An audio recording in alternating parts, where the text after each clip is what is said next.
신나는 시사 토크쇼 오태훈의 시사본부. 자, 화요일 2부 현안 둘러싼 여야 의원들의 가감없는 설전 정치화투 시간입니다.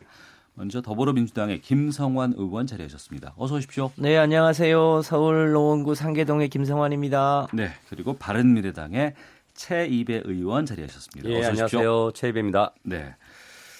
자, 문재인 정부 집권 3년 차에 접어들었습니다. 지난 9일 진행된 대담에서 지난 2년 동안에 대한 소회를 밝혔고 아쉬운 부분도 많이 있고 보완해야 될 과제도 많이 있다고 느낀다고 말을 했습니다. 두 분께서는 지난 2년간 어떻게 보셨는지 또 어떻게 평가를 하실지 궁금한데 먼저 최이배 의원께서 말씀을. 최근에 2년 평가에 대한 여론조사도 보면은 이제 경제 정책, 그다음에 고용 노동 정책, 네. 그다음에 공직자 인사 이 세 부분에 대해서는 그 긍정 평가보다 부정 평가가 훨씬 더 이제 높게 나왔거든요. 네.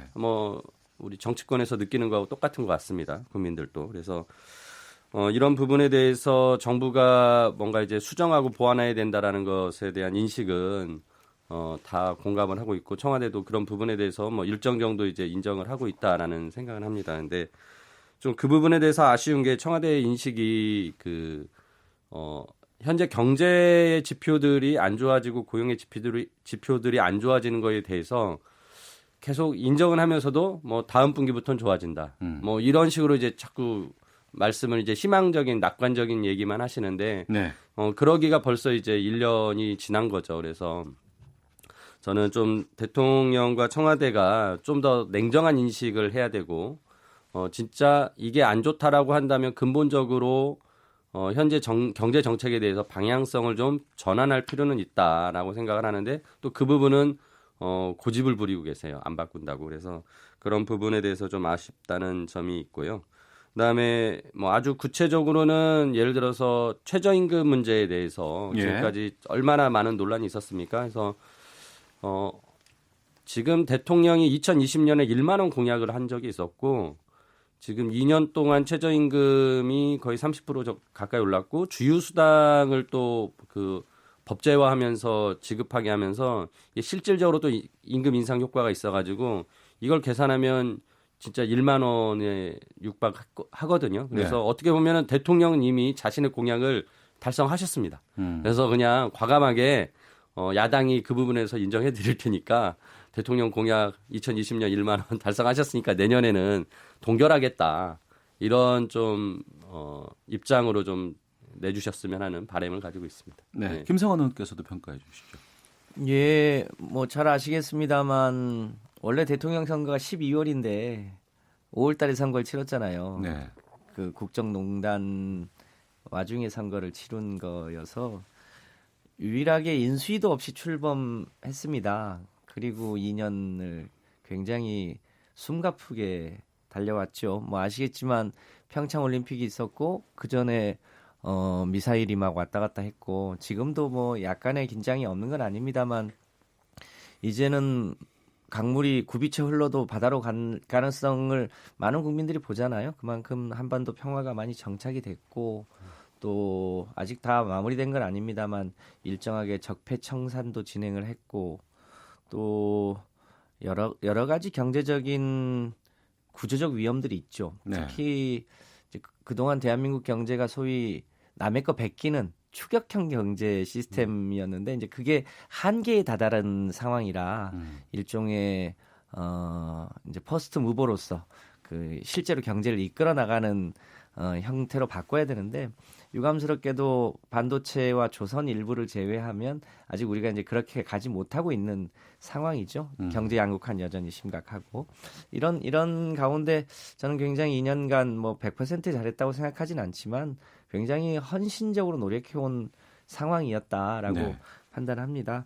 다만 여전히 대한민국 출산율이 0.98명이라고 하는 것은 아직 우리 젊은 부부들이 안심하고 아이 낳을 수 있는 환경이 아니다라는 의미이기도 하고 우리 최 의원님 말씀하신 대로 최저임금이 가파르게 2년간 오르다 보니까 그거에 따른 일종의 부작용도 약간 있는 것도 사실이고요.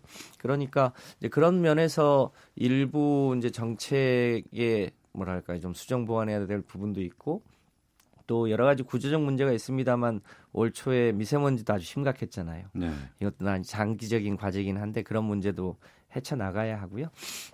그런 것들을 이제 앞으로 3년간 성과를 내면서 해나가야 될 텐데 말씀하신 대로 최저임금 문제는 대통령이 정하는 게 아니거든요. 최저임금위원회에서 정해야 하고 또 이번에 그 최저임금을 정하는 절차를 조금 더 보완하자고 했는데 지금 자유한국당이 복귀를 하지 않기 때문에 지금 법안이 계류되어 있는 상태이죠.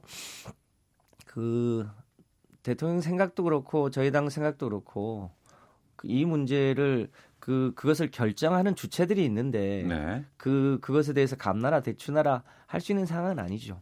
다만 지금 전반적인 공감은 작년 재작년 2해 동안 그러니까 최저임금위원회에서 굉장히 인상률을 높이 했기 때문에 개구리가 띠을 뛰더라도 매번 띠을 뛰는 건 아니잖아요. 조금 숨고르기를 할 필요가 있다는 것에 대한 공감은 있기 때문에 올해는 그걸 감안해서 아마 최저임금위원회에서 적정한 수준으로 하지 않을까 싶습니다. 제가 네. 보기에도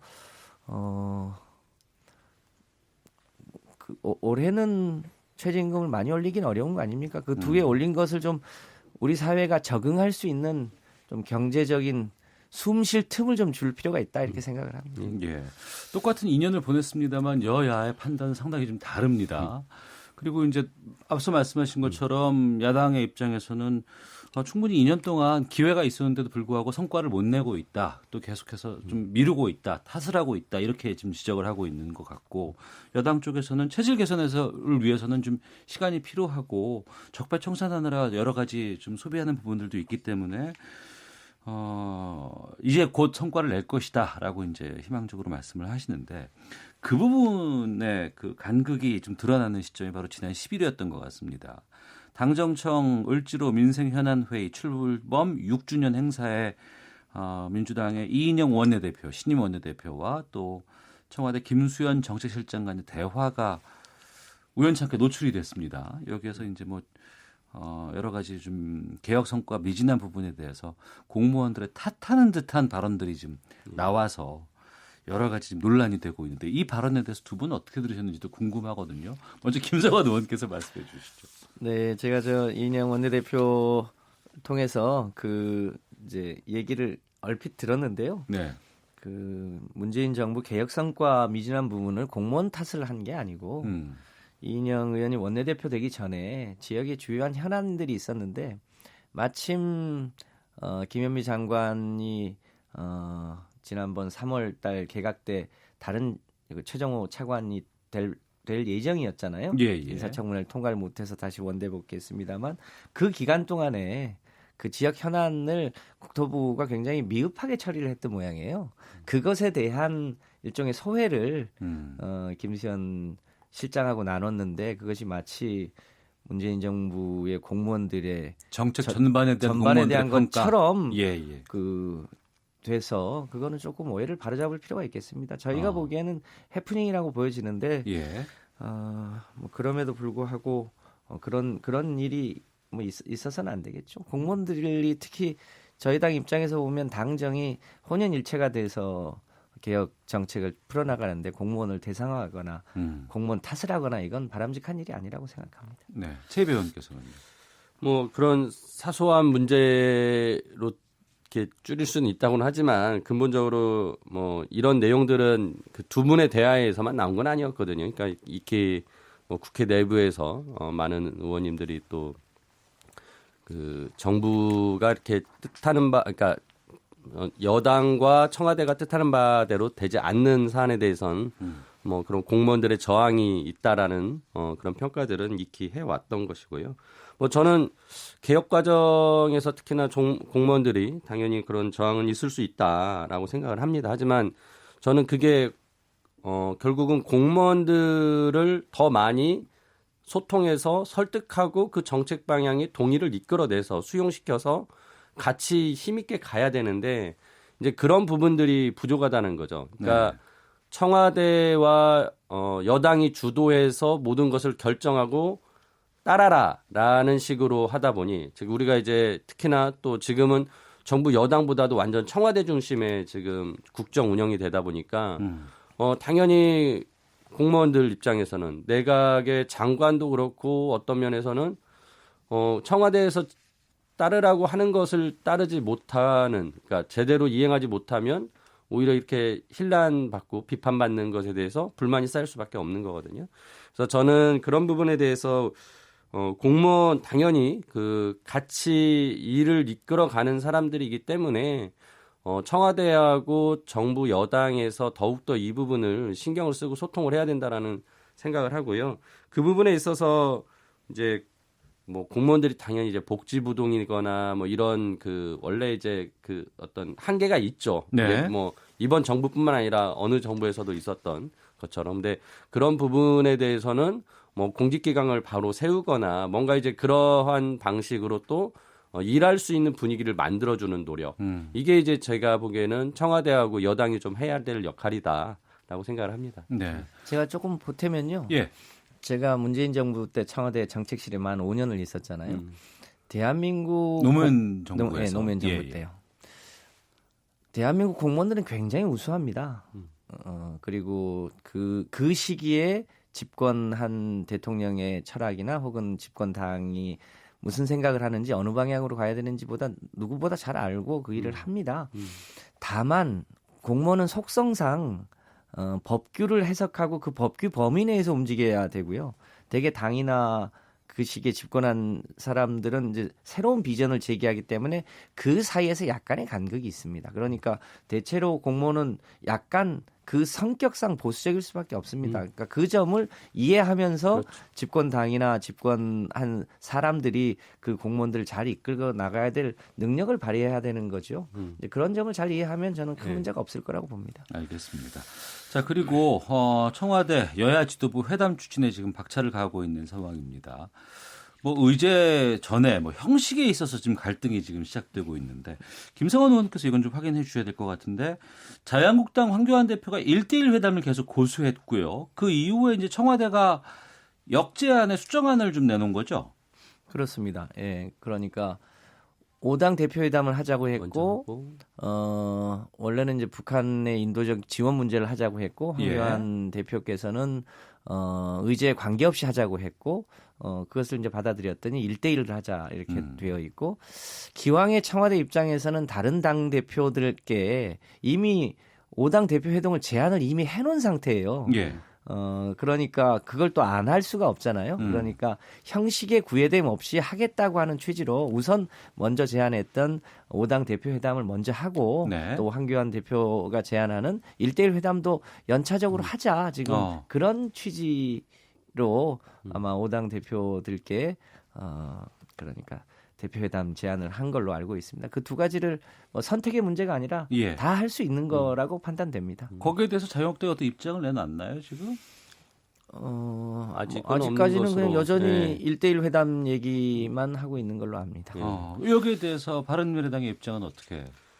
저희도 뭐 크게 다르지 않습니다. 그러니까 일단은 대통령이 이제 그 영수회담을 제안하기 전부터 이제 바른미래당에서는 우리 손학규 대표가 대통령에게 회담을 하자, 여야정 협의체 원래 운영했던 거 다시 하자라고 말씀을 먼저 하셨었어요. 그리고 그때 또 주제가 대북 식량 지원에 대해서 초당적인 협력을 하겠다라고 하면서 그런 제안을 하셨었는데 아무튼 그리고 5당 이제 대표들이 모이자라는 것으로 굉장히 저희도 환영을 했었는데 갑자기 이제 황교안 대표께서 일종의 뭐 이제 그 생떼를 좀 부리는 것 같은 느낌의 이게 이제 홍준표 전 대표가 이렇게 해가지고 1대1 그 영수회담을 하지 않았었습니까? 그러니까 뭐 그거를 이제 보고 따라하는 식의 약간 땡깡 정치를 하는 거 아니냐 저는 이제 그렇게 판단을 하는데 근데 좀 유치하죠. 유치한데 저는 뭐 대통령과 청와대 입장에서는 또 이런 거를 받아주는 게 또 어떻게 보면은 정부 여당으로서 관용적인 좀 이렇게 모습을 가져야 된다라고 생각을 하거든요. 그래서 충분히 뭐 요구하면 요구한 대로 또 다 들어주고 뭐 실질적으로 대화가 되고 뭔가 우리가 성과를 내는 것이라면 형식에 구애받지 말고 좀 받아주시면 좋겠다라고 생각하고 뭐 지금 또 그러한 조율 과정이 네. 잘 진행되고 있다라고 생각을 합니다. 그래서 뭐 북한이 그 하노이 회담 이후에 좀 존재감이 계속 사라지는 상황에서 미사일을 쐈잖아요. 그러니까 일종의 이제 존재감을 과시하는 건데 저는 약간 황교안 대표가 한국당 입장에서도 존재감을 좀 과시하기 위한 그런 것으로 보여지고 그냥 좀 대통령께서 큰 마음으로 이런 것 좀 받아주시면 좋겠다 생각합니다. 네. 그런데 어제 있었던 그 수석 보좌관 회의에서 이제 이런 얘기가 나왔습니다. 대통령이 직접 이제 이 주재한 회의에서 촛불 이전의 모습과 이후의 모습이 달라진 것 같지 않다. 과거에 머무른 정치에 국민이 피해를 본다. 이건 자유한국당 쪽에 대한 건가요, 김성환 의원님? 뭐 특정 정당을 거명한 게 아니잖아요. 예. 그러니까 정치권 전반에 대한 얘기인데 아무래도 행간을 읽어보면 자유한국당을 염두에 둔 것으로 예측이 되긴 하죠. 뭐 특정 짓진 않았습니다. 그러니까 이 그 발언 이후에 노영민 대통령 비서실장과 임종석 전 비서실장도 지금 잇따라 좀 가세하는 모양이거든요. 글쎄요, 뭐 저는 대통령 말이 틀렸다고 생각하지 않고요. 예. 제가 국회에 이제 보궐초선으로 들어와서 아직 1년이 채 안 됐는데 국회가 조금 더 품격 있는 정치 그러니까 그야말로 정책을 통한 뭐랄까 조금 더 건전한 경쟁을 하는 게 필요하다 이렇게 생각을 합니다. 네. 지난번에 우리 바른미래당의 김관영 원내대표의 교섭단체 대표 연설은 여러 당으로부터 굉장히 칭찬받았잖아요. 네, 모두가 박수 쳐줬죠. 예, 네. 그런 것처럼 같은 당이 아니더라도 음. 정책을 갖고 경쟁하고 거기서 좋은 정책이 있으면 서로 수용하고 이런 경쟁이 필요한데 지금 굉장히 그 발언이나 그 말의 수위나 그리고 투쟁하는 행태나 이런 게 굉장히 좀 국민들로부터 걱정을 받을 만큼 굉장히 막말 정치가 팽행하고 있어서 아마 네. 그 부분에 대한 대통령의 우려를 국민을 대신해서 전한 거 아닌가 이렇게 생각을 합니다. 그 부분인데요. 그 자유한국당 나경원 원내대표가 문 대통령의 지지층을 지칭하는 일부 예. 좀 비하하는 부적절한 발언을 사용해서 좀 논란이 확대가 되고 있습니다. 여기에 대해서 최희배 의원께서는 어떻게 그 판단하시는지 좀 말씀을 듣겠습니다. 일단 좀 그 한국당의 현재 그런 행태에 대해서 뭐 결국은 이게 정치적인 어떤 자신들의 지지층을 집결하기 위한 어떤 노력으로는 보여집니다. 근데 그게 또 일정 정도 효과를 누리고 있고요. 그러다 보니까 더욱더 거기에 집착하는 모습을 보이고 있습니다. 그래서 앞서 그 영수회담도 말씀을 드렸지만은 한국당의 저런 모습을 보이더라도 근데 또 한국당 없이는 국회가 돌아가지 않습니다. 네. 이것도 현실이거든요. 그러니까 지금의 국회에서 한국당이 제 역할을 안 한 부분 비난받아서 마땅하지만 한국당 없이 국회를 돌아갈 수 없기 때문에 결국은 여당인 민주당이 한국당을 들어오게끔 뭔가 더 노력을 해줘야 되는 모습이 필요한 거죠. 네. 그래서 뭐 이런 부분 때문에 이제 그 좀 더 약간 통합 정신을 발휘해야 된다라고 좀 말씀드리고 싶고요. 그런 면에서 우리 여당에서 좀 통 크게 정치를 해줬으면 좋겠다라는 생각을 하고, 근데 뭐 이제 아까 전에 그 나경원 대표의 이제 발언, 점차 좀 더 극단적인 단어들 그런 발언들을 하려고 오히려 애쓰는 모습처럼 보여집니다. 더 하려고. 예. 그렇게 해야 아까 드린 대로 그 지지층에 대한 어떤 결집 효과를 지금 누리고 있기 때문에. 근데 저는 그렇게 하는 것이 이제 어느 정도 한계에 다다를 수밖에 없다고 생각합니다. 예. 더 이상 그 효과는 없을 것이고 이제 국민들로부터 굉장히 이제 극우적인 정치 그리고 비상식적이고 그 수용 가능하지 않은 정치로 이제 취급받게 될 것이기 때문에 한국당도 어느 정도 거기까지 하면 이제 자신들도 좀 자리를 돌아오게끔 해야 되지 않나라고 생각을 하고요. 아무튼 이 패스트트랙 전국 이후로 5월 달 정도까지는 국회가 정상화되지 않을 것 같은 좀 예감이 드는데 그런 과정에서 한국당이 실컷 할 만큼 하고 그리고 이제 들어올 수 있도록 또 여당과 또 이제 바른미래당이 공간을 좀 마련해 주면 오지 않을까 싶습니다. 그러니까 이런 강성 발언이 유독 자유한국당 쪽에서 좀 많이 나오고 있습니다. 김무성 의원의 뭐 다이너마이트 뭐 발언도 있었고, 5.18 둘러싼 망언들도 연달아 지금 논란이 되기도 했고, 여기에 대해서 김성환 의원께서 마무리해 주시죠. 예, 일부러야 그랬겠냐 싶기는 합니다만 우려스러운 바는 최근에 나경원 제1야당의 원내대표 입에서 소위 극우 사이트 일베 등에서 주로 사용하는 용어가 그냥 원내대표 입에서 나온 거잖아요. 굉장히 여성 혐오적 발언들이고 그게 한 번이 아니라 교섭단체 대표 연설에서도 그리고 다른 데에서도 예컨대 무슨 반민특위가 공론을 분열했다는 등 이게 되게 극우적 사이트에서 나오는 얘기인데 그게 가감없이 제1야당의 원내대표 입을 통해서 계속 나오고 있다는 거는 굉장히 걱정스러운 일이죠. 네. 우리 정치의 미래가 대화 타협으로 가는 게 아니라 굉장히 극우적으로 가고 있어서 그런 면에서 굉장히 우려스러운데 그게 일부 극우 세력들을 규합하는 데는 도움이 될지 모르겠지만 전체 국민들로부터는 오히려 배척을 받을 가능성이 높아서 길게 보면 저는 플러스 효과가 크지 않을 거다. 따라서 제1야당이 조금 더 품격 있는 언어와 그런 정치를 하면 좋겠다는 생각을 합니다. 네, 정치화투 더불어민주당의 김성환 의원, 바른미래당의 최이배 의원과 함께하고 있습니다. 헤드라인 뉴스 듣고 잠시 쉬었다가 다시 이어가도록 하겠습니다. 네, 정치화투 더불어민주당의 김성환 의원, 바른미래당의 최이배 의원과 함께하고 있습니다. 청취자 임종호님께서 저는 나경원 대표의 발언들이 실수가 아니라고 봅니다. 문맥을 잘 읽어보면 의도적으로 한 말이라고 봅니다. 이런 막말 정치 이제는 그만 보고 싶습니다. 1449번님, 지난 2년 동안 남북 간 평화 정책에 대해서는 높게 평가를 합니다만 이제는 어려운 서민들의 삶에 신경을 더 써주기를 바랍니다. 라는 의견 보내주셨습니다. 자, 다음 주제로 좀 말씀을 나눠보도록 하겠습니다. 문무일 검찰총장이 검경 수사권 조정안에 대해서 입장을 밝혔습니다. 현재 검경 수사권 조정안의 보완책을 마련하겠다는 박상기 법무부 장관에 대해서 검찰의 우려가 받아들여진 정도까지는 아닌 것 같다. 이런 얘기를 했거든요. 여기에 대해서 두 분의 의견을 좀 들어볼까 합니다. 먼저 사개특위에 계시기 때문에 최이배 의원께서는 누구보다도 이 문제 잘 아실 것 같고요. 검경 수사권 조정에 대해서 문무일 총장의 반발 어떻게 보시는지요?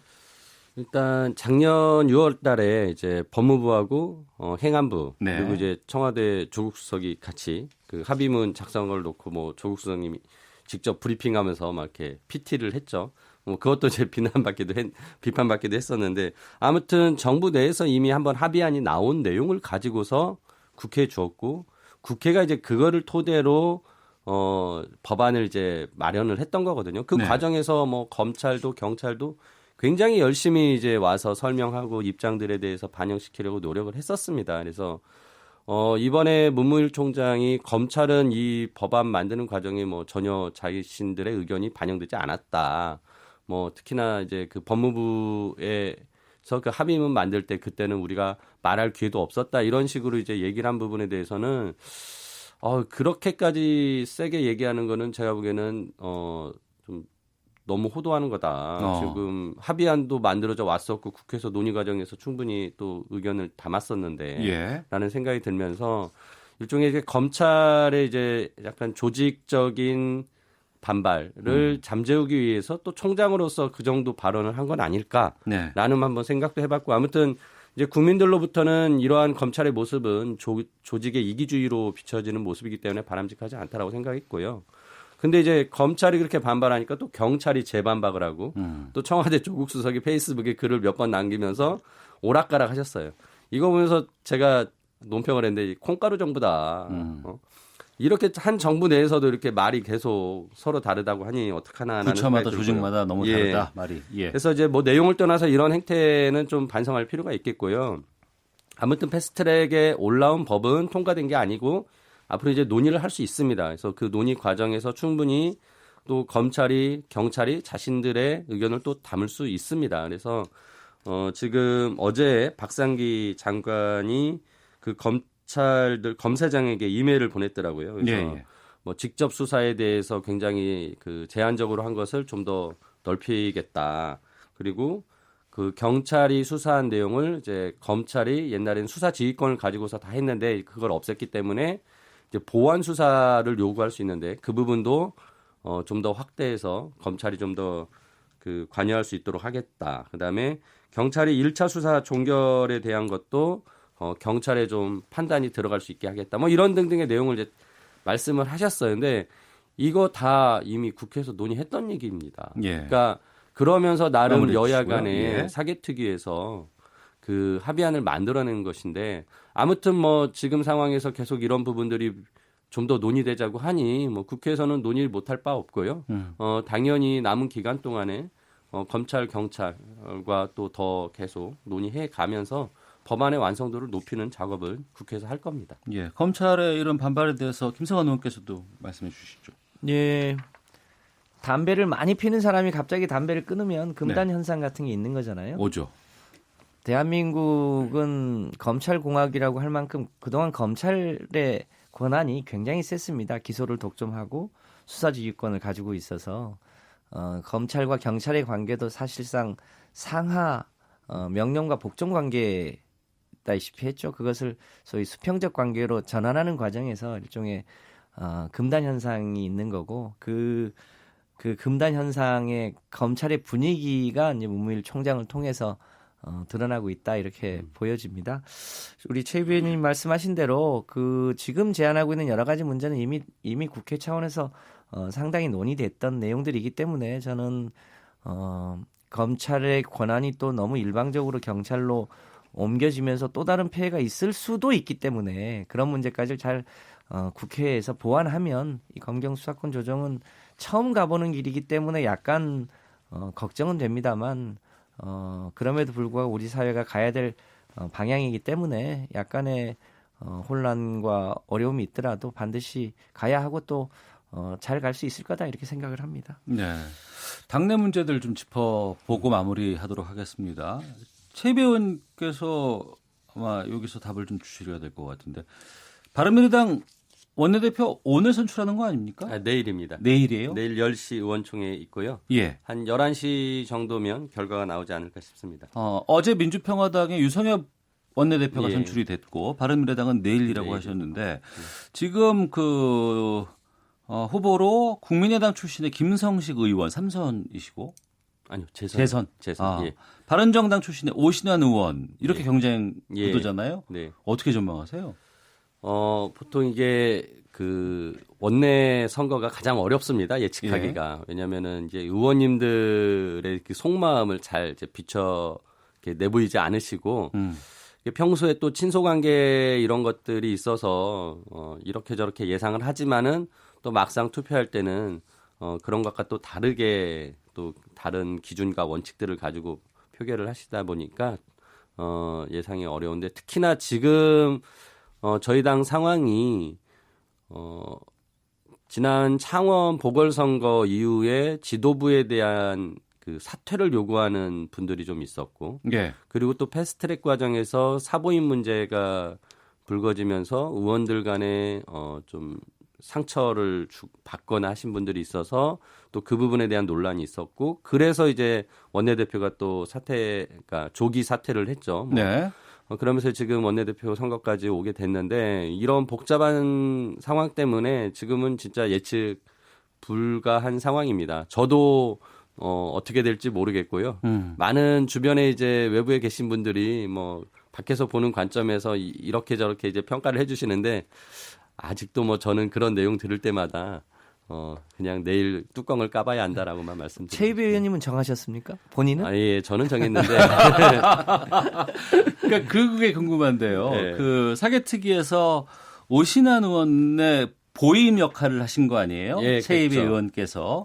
근데 이번에 지금 그 새로운 원내대표가 뽑히면 그 자리는 어떻게 됩니까? 두 분 다 사개특위의 사보임을 원상복귀하겠다라고 공언을 하셨어요. 근데 아. 그 부분은 그러니까 사임된 두 분, 그리고 예. 보임된 두 분, 지금 4명이 이제 당사자가 되는데 그 부분에 대해서는 웬만큼 공감대가 형성이 돼 있습니다. 그래서 사부임은 다시 원상복구해서 예. 기존의 그 사개특위에서 활동했던 두 분이 계속적으로 논의를 이끌어가는 것이 더 효율적이겠다라고 생각을 하고요. 네. 그런 부분에 대해서 뭐 저는 개인적으로도 아까 말씀드렸다시피 이제 사부임 한다면 저는 뭐 충분히 받아들일 의향이 있다라고 말씀드렸습니다. 예. 그리고 민주당의 이인영 신임 원내대표 취임 후 첫 고위 당정청 회의에서 당의 주도성 강조를 했습니다. 총선 앞둔 시점이라서 이제 이 발언을 좀 예민하게 보는 시각도 있고요. 그리고 또 그 양정철 민주연구원장 오늘 새로 취임을 하고 첫 출근을 했습니다. 총선을 앞둔 여당의 또 입장도 있을 것 같고요. 마지막으로 말씀입니다. 예, 문재인 정부의 성공이 국민의 성공이어야 하고 문재인 정부가 성공하려면 다음 총선에서 아무래도 저희가 좋은 성적을 내야 하기 때문에 네. 그런 면에서 이제 당은 천하의 인재들을 다 이제 모아서 그야말로 원팀으로 선거를 치르려고 합니다. 이제 그런 면에서 당정청 간에 이제 지난해 이해찬 대표 들어오고 나서 당정청 회의를 굉장히 자주 하고 있고 예. 상임위별 당정회의도 굉장히 자주 하고 있어서요. 그 시스템을 조금 더 강화하겠다 그런 취지이고요. 뭐 그 이상으로 뭐 달라질 무엇이 있는 건 아닌데 어쨌든 총선이 임박해 있기 때문에 조금 더 긴장해서 국민들 마음속에 더 들어가서 열심히 하겠다고 하는 취지의 말로 이해해 주시면 될 것 같습니다. 양정철 민주연구원장은 월급을 안 받겠다고 하셨다면서요? 네, 전임 김민석 원장이 신임 연구원장이 월급을 받을 수 있도록 예. 그렇게 하려고 했는데 그 본인은 월급 받지 않고 하겠다고 그렇게 얘기를 합니다. 아, 그래요? 네. 알겠습니다. 혹시나 해서 한번 여쭤봤습니다. 자, 오태훈의 시사본부 매주 화요일 2부 한 주간의 가장 중요한 정치 현안을 둘러싼 현직 의원들의 허심탄회한 속내를 들어보는 시간 정치화투 더불어민주당의 김성환 의원, 바른미래당의 최이배 의원 두 분과 함께했습니다. 두 분 말씀 고맙습니다. 예, 감사합니다. 감사합니다.